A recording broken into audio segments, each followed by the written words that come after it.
Hello, everybody. So I've already done passing trials, lower level, upper level. So I have those links. You can find them at the end or um, and so today I am doing the interactive demo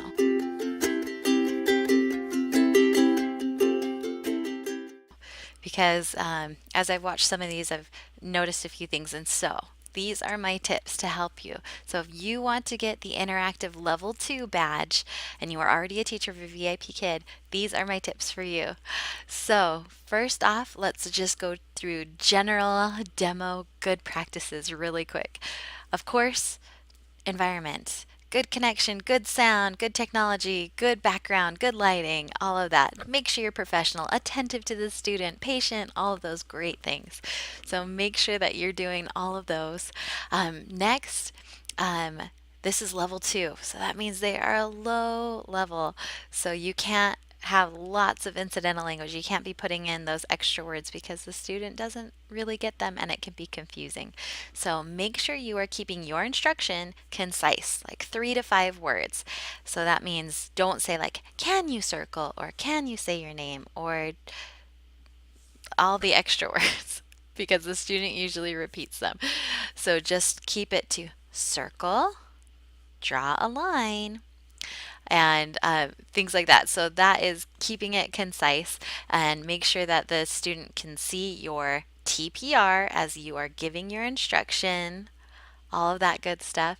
And then the thing with the interactive to remember is you need to help the student use the interactive features. So I like to use the reward slide at the beginning to help the student learn to drag and drop and learn those words. That is your instruction for interactive. So you teach them drag and drop, drag and drop, you drag and drop.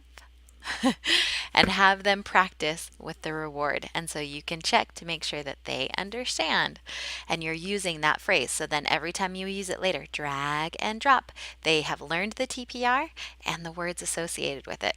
Use that. Next, the reward. Make sure that you, at the bottom, you'll see that there's a little box, the present. You can click that to get back to the reward and have them drag and drop.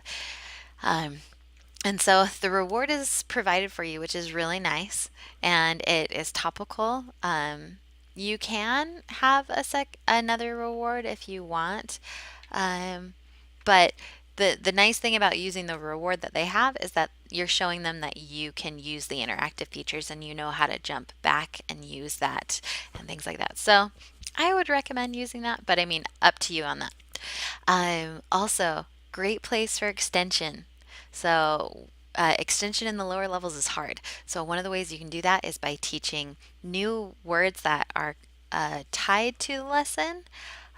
So, maybe teaching different toy names, having them choose the thing that they want to get, and having them say a sentence like, I want the whatever that might be, or counting. You have one, two, two reward items, or saying the color, or different things. So, those are ways to extend in the lower level.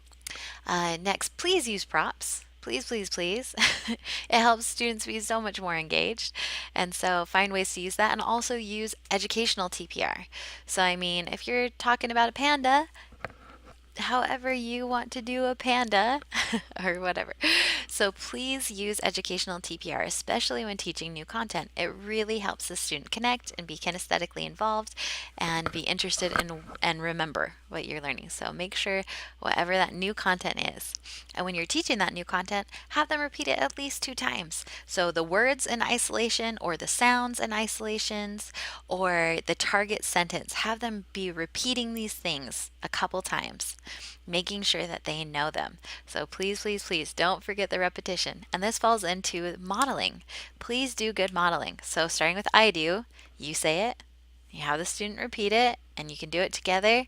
That's the we do. And then eventually, hopefully after you've gone over the words and the sentences, you can do a comprehension check. This is where you get to the you do. So you ask them a question and hopefully they can respond with the target sentence. So make sure you're following and supporting them so then they can get to that point of independent output. We want the students talking at least half the time.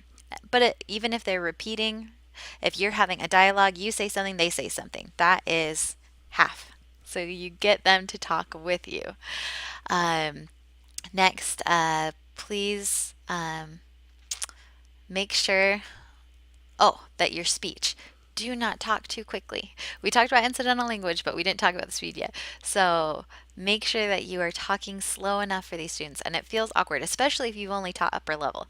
But this is where you say, like, what do you see?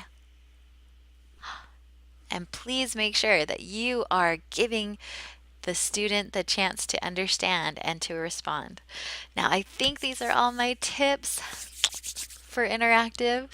If you have any, please, of course, put them below. Good luck. I hope you guys can get all the badges that you want and all the bookings that you deserve. You guys are awesome. Goodbye.